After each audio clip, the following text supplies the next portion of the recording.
కీర్తనల గ్రంథం 65వ అధ్యాయం 8వ వచనంలో, ఉదయ సాయంత్రముల ఉత్పత్తులను నీవు సంతోషభరితములుగా చేయుచున్నావు.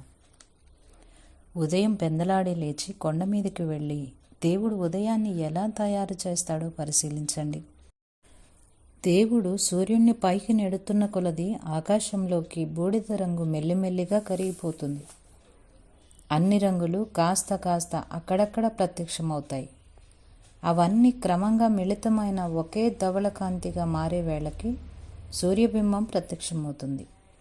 దినకరుడు టీవీగా బయలుదేరి తన కిరణాలని భూమిపై కురిపిస్తుంటే ఆ సంధ్యారుణిమలో ప్రకృతి దేవుని మహిమని వర్ణిస్తూ గొంతెత్తి పాడే పాటను వినండి.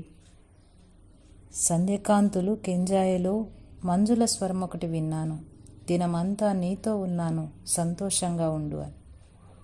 ఉదయవేళ వ్యాపించే నిర్మలమైన కాంతి సత్యం గురించి నా హృదయం తహతహలాడేలా చేసింది. ఆ సత్యమే నన్ను ఉదయమంతా స్వచ్ఛంగా చేసే మహిమ కలది. అది ప్రకృతి ఆలపించే మధుర గీతికలో శృతి కలపడానికి నాకు తోడ్పడుతుంది. ఉషోదయ వేళ విసిరే గాలి నా నాసికారంధ్రాల్లో జీవాన్ని ఊదిన దేవునిలో నేను నా ఆశలు నిలుపుకునేలా చేసింది. ఆయన తన ఊపిరితోనూ తన మనసుతోనూ తన ఆత్మతోనూ నన్ను నింపి ఆయన ఆలోచనలే నేను ఆలోచించేలా, ఆ జీవితాన్నే నేను జీవించగలిగేలా, అందులోనే నా బ్రతుకును నిలుపుకొని మహిమను పొందగలిగేలా ప్రార్థించేలా చేసింది.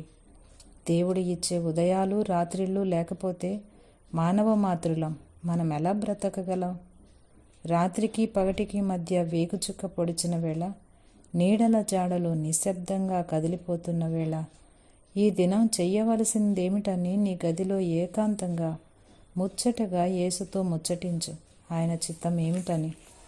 నిన్ను నడిపిస్తాడు, పర్వతాలు వంచుతాడు, ఎడారులు పూలు పూస్తాయి, మారాధార మధురమవుతుంది. ఈ జీవన యాత్రంతా తెలుసా జైత్రయాత్రని? ఉదయాన్నే ఆయన్ని ఆరాధిస్తే నిజమే ఇది ప్రతినిత్యం